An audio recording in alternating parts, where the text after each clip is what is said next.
తిరుపతి జిల్లా నాయుడుపేట మల్లాం జంక్షన్ కూడలి చెన్నై జాతీయ రహదారి సమీపంలో భారీగా అక్రమంగా తరలిస్తున్న రేషన్ బియ్యం లారీని నాయుడుపేట పోలీసులు సీజ్ చేసి స్వాధీనం చేసుకున్నారు.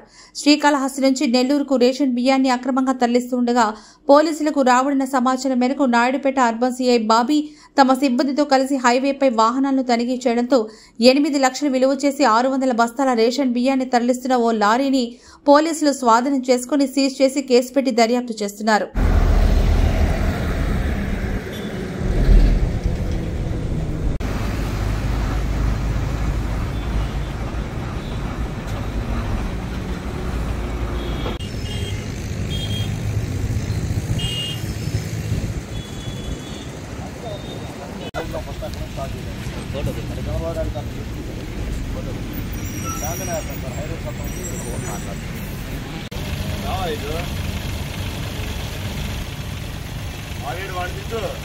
వాడు